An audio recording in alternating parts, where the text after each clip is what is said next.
620 CKRM, the source for news. Good morning. It's 6 o'clock and minus 16. I'm Christina Cherneskey, 620 CKRM Source News.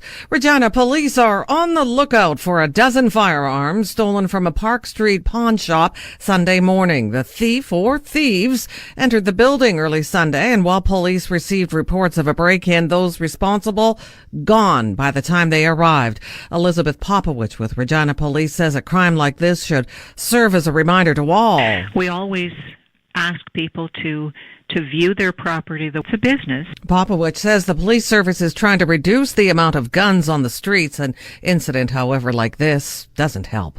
As the opposition questions why the third quarter budget report hasn't been released, the finance minister says it's because they're waiting on the latest numbers, even though the third quarter ended December 31st. Kevin Doherty says the premier announced at the SUMA convention the deficit would be around the $1.2 billion mark, which is the third quarter forecast, but the numbers, he says, are not completely finalized. We know there's $250 million more in crop insurance claims.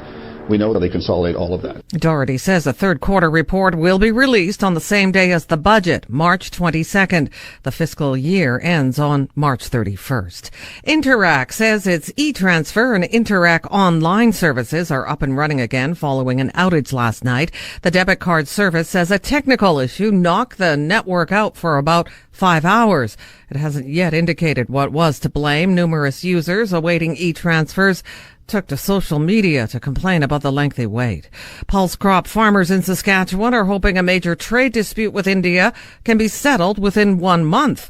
As 620 CKRM's Jim Smully reports, Canadian pulse crop exports to India last year were worth over $1 billion. After April 1st, India will work the CKRM Source News. Kevin O'Leary's taking a pass on tonight's official Conservative Party debate in Edmonton. He says he doesn't like the format. He says it's unproductive to have all 14 candidates answering the same questions.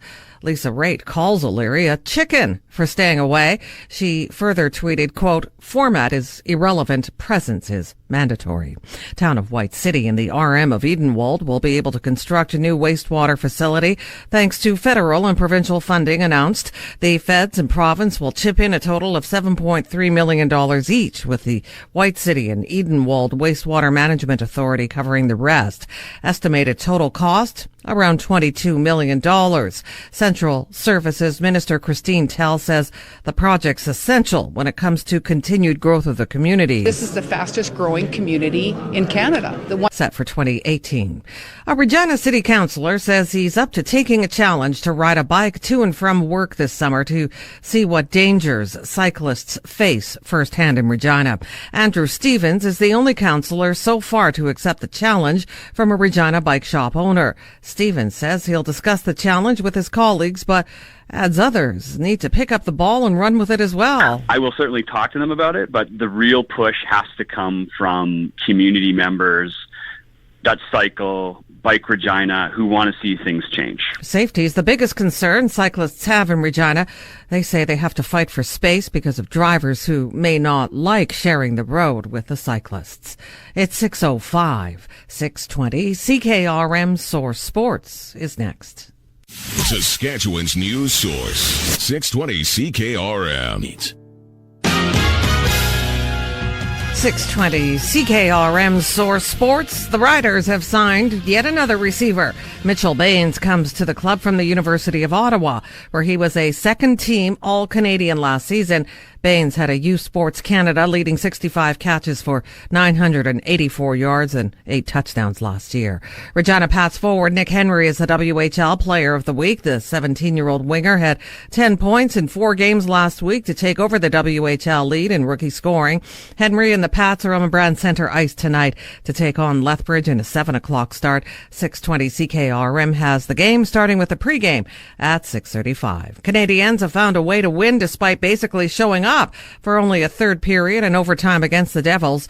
Montreal rallied from a 2-goal third period deficit for a 4-3 victory. Max Pacioretty scored twice in the final 12 minutes to force OT.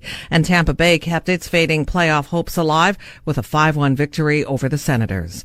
One of the league's top offensive defensemen has a new team. Capitals acquired blue liner Kevin Shattenkirk in a trade with St. Louis. And the Mumps hit another NHL club. Minnesota Wild's forward Zach Parise and Jason Pominville have been diagnosed with mumps and must miss at least 3 games.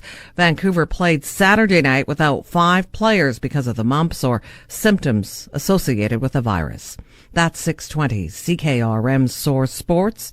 Weather's next. It's 6:08. Good morning. I'm Christina Cherneskey. 620 CKRM Source Weather. Some light snow expected today, -7 the high. Factor in the wind chill, it'll feel around -25. Partly cloudy tonight, a low -18.